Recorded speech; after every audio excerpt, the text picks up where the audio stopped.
देख रहे हैं चौथा स्तंभ डिजिटल न्यूज। मैं हूं आपके साथ अर्जुन। बिहार विधानसभा जनमत 2020 के कार्यक्रम में आपका स्वागत है। आज हमारे साथ है महागठबंधन समर्थित झंझारपुर 38 विधानसभा क्षेत्र से सीपीआई के उम्मीदवार कॉमरेड रामनारायण यादव जी। आइए हम उनसे करते हैं खास बातचीत। रामनारायण जी, आपका हमारे कार्यक्रम में बहुत बहुत स्वागत है। जी, आपको भी बहुत बहुत धन्यवाद। सर, मेरा एक आपसे बहुत ही तीखा सवाल, यहाँ के हर वो राजनेताओं से मेरा वो सवाल है कि बीते 3 दशकों से इलाके के सत्ता संपोषित जो नेता हैं, उनका जिस गति से विकास हुआ है, क्या उस गति से क्षेत्र का विकास हुआ है? मैं महागठबंधन के प्रत्याशी के रूप में झंझारपुर विधानसभा क्षेत्र के हर गांव, हर मोहल्ला में जाने का मुझे मौका मिला। इतिहास साक्षी है कि झंझारपुर की धरती ने डॉक्टर जगन्नाथ मिश्रा जैसे हस्ती को 3 बार बिहार का मुख्यमंत्री बनाया। आप विकास के सवाल पर झंझारपुर को क्या मिला? झंझारपुर के जनता ने तो 3 बार बिहार का मुख्यमंत्री दिया, लेकिन मुख्यमंत्री होने के बावजूद भी झंझारपुर आज विकास में उपेक्षित रहा।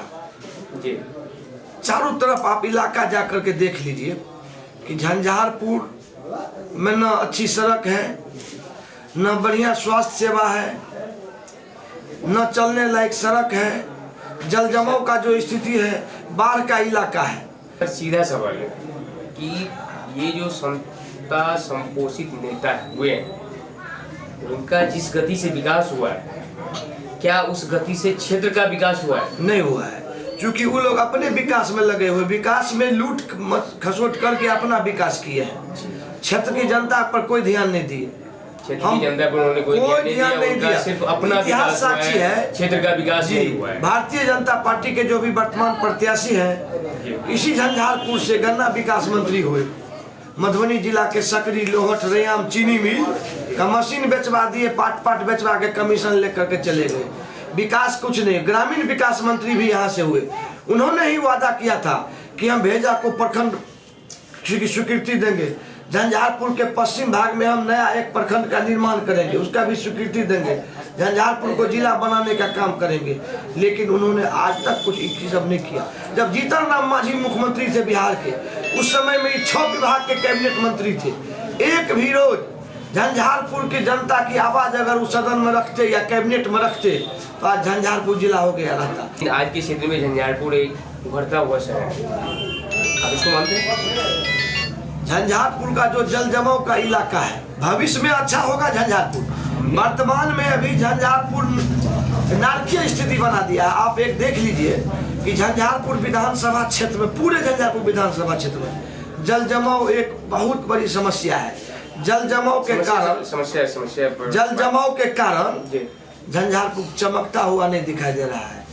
जो सपना है झंझारपुर के जनता को, उसको हम लोग पूरा करेंगे। महागठबंधन की सरकार बनेगी तो झंझारपुर निश्चित रूप से चमकता हुआ सितारा के जैसे झंझारपुर होगा। अब झंझारपुर राजनीतिक में अभी सबसे पिछड़ा हुआ है। बिहार की राजनीति में जो पहले एक जमाना था कि यहाँ बगल के पंडित राधानंदन झा जी बिहार विधानसभा के स्पीकर होते थे, राजनीति में एक अस्तित्व था। हम नया परिसीमन में हम लोग झंझारपुर विधानसभा आए, मधेपुर का पार्ट और लखनऊ प्रखंड का पार्ट जो मधेपुर विधानसभा था, पंडित राधानंदन झा बिहार विधानसभा के स्पीकर होते थे। उनके जमाने में जो राजनीतिक हस्ती थी झंझारपुर का, वो हस्ती अभी नहीं है। झंझारपुर में न एक उद्योग धंधा है, कुछ नहीं है। एक पेपर मिल डॉक्टर जगन्नाथ मिश्रा अपने समय में खोलवाए, और जब भारतीय जनता पार्टी के अभी जो नीतीश मिश्रा प्रत्याशी है, वो अपने समय काल में समाप्त कर दिए। झंझारपुर को क्या मिला? कुछ है झंझारपुर में? झंझारपुर एक उभरता हुआ जगह है, इसको एक सही नेतृत्वकर्ता की जरूरत है। जो यहाँ की जो अस्थायी समस्याएं हैं, बाढ़ की समस्या है, जल जमाव की समस्या है, यही समस्या है, ये मूल रूप से समस्या। अब कुछ जगहों पे सड़कों की समस्या है। अब सड़क बिजली समस्या नहीं रह गई, सड़क बिजली या भुखमरी, अब ये समस्या कहीं भी नहीं है, कहीं भी नहीं। सड़क की सड़क की समस्या झंझारपुर में अभी भी ज्यों का त्यों है। केवल सर हम अब सड़कों पे सीमेंट के क्षेत्र का विकास नहीं कर सकते। सड़क केवल आप सड़क बना दीजिएगा, सड़क तो बन गई है, बहुत कम जगह पे है, जहाँ नहीं बन गई है वहाँ बन रही है, बनेगी। तो सड़क अब कोई विकास के लिए समस्या नहीं। आप सड़क की समस्या कहते हैं, आप चलिए झंझारपुर विधानसभा क्षेत्र के महादलित के मोहल्ला में यह डॉक्टर सुशासन बाबू की सरकार महादलित के नाम पर बहुत राजनीति की है। आप मधेपुर प्रखंड के प्रसाद पंचायत के महादलित टोला में जाइए, अभी भी उनके यहाँ जाने का सड़क नहीं है। कपड़ा, वहाँ के महादलित महिला कपड़ा उठा के अपने घर जाती है और घर से बाहर निकलती है। एक उदाहरण है प्रसाद पंचायत का मुसहरी टोला। दूसरा उदाहरण हम आपको दे रहे हैं बलिया। आपकी नजर में जो विकास हुई है क्षेत्र में, वो भी देख के क्या गया है, उसमें भी भेदभाव किया गया है, बहुत भेदभाव किया। आप जाइए बलिया पंचायत के कश्याम मुसहरी टोला में, वहाँ भी सड़क नहीं है। पानी में महिला सब कपड़ा उठा के जाती है, आती है। आपका विजन है कि पहले ये जो भेदभाव है उसको दूर करना। जी जी, खास करके जो महादलित का टोला है, महादलित समुदाय के लोग जहाँ बसे हुए हैं, अभी तक हर जगह, कुछ जगह गया है सड़क, अधिकांश जगह ज्यों का त्यों वैसा है, एकदम गंदा बुझाएगा। आपको जाइएगा मोहल्ला में, सार्वजनिक जगह पर शौचालय नहीं है, पेयजल का कोई सुविधा नहीं है। 7 निश्चय योजना में लूट मचा हुआ है। जो भी सड़क जहाँ बना, इस 7 निश्चय योजना में जल नल के नाम पर, पाइप बिछाने के नाम पर उसको तोड़ करके जर्जर स्थिति कर दिया है। आप जाके पूरा देख लीजिए। जिस गति से होना चाहिए था वो नहीं हुआ है, अभी भी बहुत बाकी है। झंझारपुर आने वाले समय में जब तक जिला का दर्जा झंझारपुर को नहीं मिलेगा, तब तक चमकता हुआ सितारा के रूप में नहीं जाने जाएगा। बढ़ता हुआ झंझारपुर के विकास में अगर कोई रोड़ा है तो वो है झंझारपुर का जिला नहीं बनना। जी जी, उसके लिए बाधक है भारतीय जनता पार्टी के प्रत्याशी, जो मंत्री रहते हुए, शासन सत्ता में रहते हुए कभी झंझारपुर को जिला बनाने के लिए आवाज बुलंद नहीं किए, आम जनता को ठगने का काम किए। आज भी उनका नारा देखिए ना, सबका साथ सबका विकास, लेकिन सबका साथ अपना विकास। आप जो एक बात कहे, जीतन राम मांझी जिस समय में बिहार के मुख्यमंत्री थे, उस समय में सेकेंड मुख्यमंत्री के दावा भारतीय जनता पार्टी के जो अभी प्रत्याशी है वो रखते थे। 6 डिपार्टमेंट के कैबिनेट मिनिस्टर, पूरा बिहार लूटा गया, पूरा बिहार लूट लिया। झंझारपुर को क्या मिला? एक कोल्ड स्टोर भी नहीं मिला जो यहाँ के किसानों के लिए लाभदायक साबित होता। इलाका में लोफा एक जैसा मार्केट है, कुशवाहा का समुदाय का है, मेहनती लोग हैं, वहाँ सब्जी का खेती होता है। एक कोल्ड स्टोर अगर निर्माण यहाँ करवा देते, यहाँ के किसानों को अपना फसल उपजा करके वहाँ रख रखाव करके उसका उचित मूल्य तो मिलता, वो भी नहीं हुआ है। बाढ़ के समय में आप देखिए ना, नरवार गाँव हम कल गए हुए थे।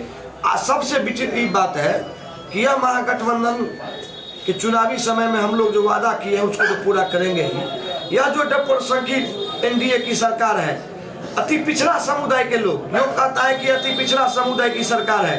आप न उस मंडल का हाल जाके देखिए, जो नरवार गांव में जिसका बांध टूटने के कारण आज भी 1.5 सालों से विस्थापित, सब कुछ दह गया। आज भी पोलोथीन टांग करके नरवार आईबी पर विस्थापित है, और सरकार के द्वारा न तो अभी तक उनको पुनर्वास की व्यवस्था किया गया, न वहाँ से कोई व्यवस्था किया गया है।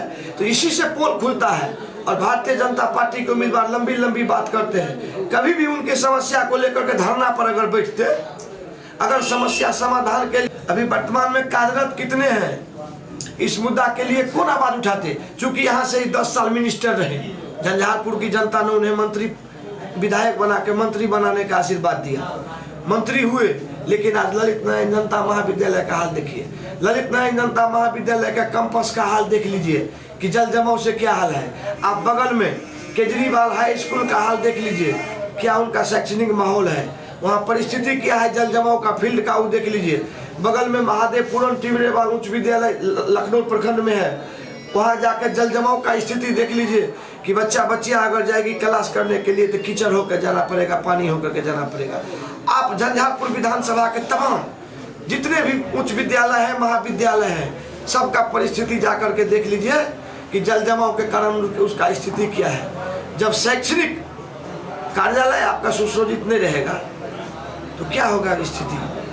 आपके नजर में झंझारपुर उभरता हुआ है, लेकिन ये जो छोटी छोटी समस्या है, जल जमाव की, बाढ़ की, सड़क नहीं है, ये सब तो छोटा मोटा, इसी कारण से जो चमकता हुआ सितारा के रूप में आगे बढ़ता हुआ बदल बना हुआ छोटी समस्या है, और ये कोई बड़ा मुद्दा नहीं है। इससे विकास जो झंझारपुर को जिस पैमाने पे होना चाहिए था वहाँ नहीं हुआ है। तो ये सब एक छोटी समस्या है। जब झंझारपुर आरएस का ये हाल है, झंझारपुर बाजार का ये हाल है, अब देहात का हाल इसी से आकलन कर सकते हैं। हम गए थे जवाहर उच्च विद्यालय मधेपुर, में माननीय तेजस्वी यादव जी का प्रोग्राम हुआ था। उसी से पोल, उसी कैंपस से हम तो अपने संबोधन में कहे कि सुशासन बाबू की पोल इसी मैदान से खुल गया कि आप हाल देख लीजिए उसका जल जमाव का। कीचड़ में लोग खड़ा होकर के सभा में आए थे देखने के लिए, इतना जन सैलाब हो गया। उसी से लगेगा जब तक शैक्षणिक माहौल आपका सुदृढ़ नहीं होगा, स्वास्थ्य सेवा मजबूत नहीं होगी, यातायात बढ़िया नहीं होगा, तो विकास का सपना दिखा कर जो दिखा रहे हैं सपना सब्जी बाग, उससे कम चलेगा सर। आपके लिए पहली प्राथमिकता है, विकास के लिए पहली प्राथमिकता है कि ये जो छोटी मोटी समस्याएं हैं, सड़क नहीं है, जल जमाव है, स्कूल में टीचर शिक्षक नहीं है, इस सब को पहले दूर किया जाए, उसके बाद झंझारपुर को एक विकास का सपना दिखाया जाए। पहले इस समस्याओं का समाधान जी, झंझारपुर को जिला हो, जिला स्वीकृत घोषणा होने के बाद स्वतः सब कुछ होने लगेगा। अब तक तो सर जितने भी नेता आए हैं, चुनाव में आए हैं, चुनावी मैदान में भी है, सबने केवल इसी पे बात को अटकाया कि यहाँ बिजली नहीं है, सड़क नहीं है, जल जमाव है। इससे आगे का क्या विजन है झंझारपुर के लिए? झंझारपुर जिला नहीं बना है, हम लोग सर्वदलीय संघर्ष समिति बना के लगातार संघर्ष करते आ रहे हैं। आज भी उस पॉइंट पर हम कायम है। आप देख लीजिए मनरेगा, जो यूपीए के सरकार में मनरेगा कानून बना, सूचना का अधिकार कानून बना, आज क्या हाल है मनरेगा का? मजदूरों को रोजगार नहीं मिल रहा है। 100 दिन काम देने का गारंटी योजना बना, लेकिन टैक्टर फीस हो गया, लूट मचा हुआ है। आप देख लीजिए, किसी भी कार्यालय में जाइए, भ्रष्टाचार का हालत क्या है इस सुशासन बाबू की सरकार में। महंगाई का क्या हाल है कि आलू और प्याज का क्या हाल दाम हो गया है। एक एक मुद्दा आप देखिए, हर मुद्दा पर एनडीए की सरकार फेल है, आम जनता के विरोध में काम कर रहे हैं। हम लोग सरकार होगी आज बिहार के अंदर नियोजित शिक्षक, अगर आप शिक्षक को सम्मानित दीजिएगा, उनको सम्मानित करके नहीं रखिएगा, वो हमारे देश के बच्चे के भविष्य है। हम लोगों के बच्चा वहीं से जाकर के बनेगा, लेकिन आप शिक्षक को प्रताड़ित कीजिएगा। आज वेतन, समान काम के बदले समान वेतन के मुद्दा पर सरकार के द्वारा जो प्रताड़ित किया जा रहा है, हम लोग संकल्प लिए हुए हैं कि हमारी सरकार बनेगी, जनप्रतिनिधि बनने का झंझारपुर से मौका मिला तो नियोजित शिक्षकों को वेतनमान की लड़ाई को हम आगे बढ़ा के उसको करवाएंगे। आंगनबाड़ी सेविका और सहायिका, उसको न्यूनतम मजदूरी से भी कम मिलता है, जिसका परिणाम है कि भ्रष्टाचार का भेंट चढ़ जा रहा है। आज कुपोषित बच्चों को आहार नहीं मिल रहा है, इसके लिए सरकार दोषी है। अगर आंगनबाड़ी सेविका सहायिका को वेतनमान मिलेगा तो कोई चोरी करने के लिए और बड़े पदाधिकारी जो चोरी करवा करके उसको अच्छी करता है नहीं होगा। आप संविदा कर्मी में जाकर देख लीजिए, जितने भी ब्लॉक, अनुमंडल, जिला या हर डिपार्टमेंट में रिटायरमेंट हुए हैं, उस बदला में बहाली नहीं हुआ। संविदा कर्मी पर आप कम पैसा पर बहाली कर देते हैं सस्ता में, इसका परिणाम क्या होता है? वो लूट खसोट में लग जाते हैं। इसलिए वेतनमान पहले जरूरी है। जो आदमी आपको काम करेगा उसके बाल बच्चा के पढ़ाई लिखाई, भोजन, आवास, स्वास्थ्य, शिक्षा, इस सब का व्यवस्था लेकर अगर आप वेतन नहीं दीजिएगा तो निश्चित रूप से चोरी करेगा। हमारी सरकार होगी, अगर झंझारपुर से जनप्रतिनिधि होते हैं, इस मुद्दा को हम लोग प्राथमिकता से उठाएंगे, क्योंकि वामपंथी लाल झंडा में रह करके कॉमरेड भोगेंद्र झा जी के ज़माने से ही बाढ़, रोधी, बिजली संकट के अस्थायी समाधान के सवाल पर, हर मुद्दा के सवाल पर हम लोग सड़क पर लड़ते आ रहे हैं। मेरा एक सबसे अंतिम और महत्वपूर्ण सवाल, तो शायद आपको भी तीखा लगेगा, तीखा एसेंस में लगेगा।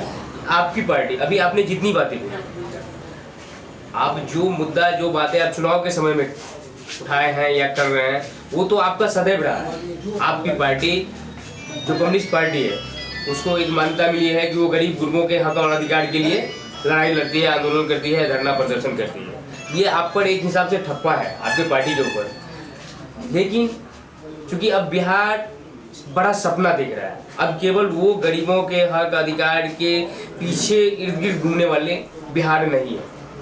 बिहार को एक नया नेतृत्व चाहिए, नया फ्यूचर चाहिए, नया विजन के साथ। आपका विजन क्या है झंझारपुर के लिए?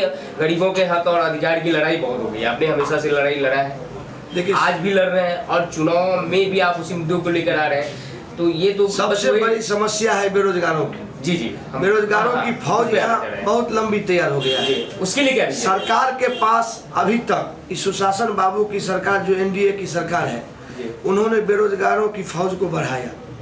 आप हर डिपार्टमेंट में देखिए, विज्ञापन निकालते हैं, परीक्षा लेते हैं, रिजल्ट का क्या हाल रहता है। हमारी सरकार बनेगी, जनप्रतिनिधि होंगे, तो निश्चित रूप से बेरोजगारों की समस्या के सवाल पर हम संघर्ष के बाद हमारे डॉक्टर कन्हैया कुमार जो हमारे CPI के राष्ट्रीय नेता हैं, पूरे देश में घूम घूम करके आंदोलित करके बेरोजगारों के सवाल पर लड़ रहे हैं।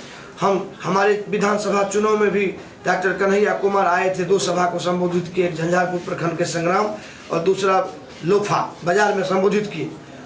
हम लोगों का लक्ष्य है कि जब तक बेरोजगारों को रोजगार नहीं मिलेगा, देश हो या राज्य हो या परिवार हो, खुशहाल नहीं होगा। इसलिए देश को खुशहाली लाने के लिए, बिहार को खुशहाली लाने के लिए और परिवार को खुशहाली लाने के लिए रोजगार एकदम आवश्यक है। उसके लिए सर क्या उसके लिए हम सरकार पर दबाव देंगे। सरकार का जो नीति निर्धारण होगा, आंदोलन जरूरी है या विजन होना जरूरी है? विजन और आंदोलन दोनों जरूरत है।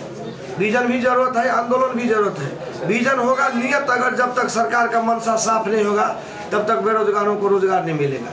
और आंदोलन नहीं होगा तो सरकार रास्ता पकड़ के उसको रोजगार देने के लिए जवाबदेह नहीं होंगे। इसीलिए दोनों रास्ता लेकर चुनाव के समय में आप आंदोलन की बात तो आप तो हमें सदैव से करते हैं। जी जी। यहाँ तो एक विजन चाहिए, झंझारपुर जो हमने बताया पहले कि उभरता हुआ जगह है, यहाँ 4 लेन है और बड़ी रेल लाइन है। झंझारपुर आपका ईस्ट वेस्ट कॉरिडोर का मिडिल सेंटर है, यहाँ विकास की अपार संभावनाएं हैं। जी जी जी। उसके लिए एक विजन होना चाहिए। जी जी। तो आपके पास क्या विजन है जिससे यहाँ का विकास हो? धरना प्रदर्शन आंदोलन, गरीबों की हक की लड़ाई बहुत हो गई, हो रही है, होती रहेगी। देखिए, मकान बना देने से नहीं होगा जी। उस मकान को साफ सफाई समय समय पर रंगाई पोताई कराना जरूरी रहता है। अब बड़ी लाइन की बात करते हैं, भविष्य की योजना है। आप कई वर्षों से देख रहे हैं कि झंझारपुर का बड़ी लाइन का जो सवाल है लंबित पड़ा हुआ है। बंद, रेल चालू हुआ फिर बंद हुआ, काम एकदम कोरोना महामारी ना कि हमको इसको सटीक करना है। एकदम हमारी सरकार बनेगी, महागठबंधन की सरकार बनेगी, बिहार नए तरीका से विकास की राह पर आगे बढ़ेगा। झंझारपुर का जो सवाल आप बता रहे हैं, यहाँ के जो आज तक राजनेता हुए हैं, जनता को ठगने का काम किए हैं। मेरे जैसे एक राजनीतिक कार्यकर्ता को झंझारपुर में मौका मिला, हम आम जनता से कदम जनता को विजन दिखाइए ना। हम आम जनता से कदम में कदम मिला के उनके विकास के काम को आगे बढ़ाएंगे।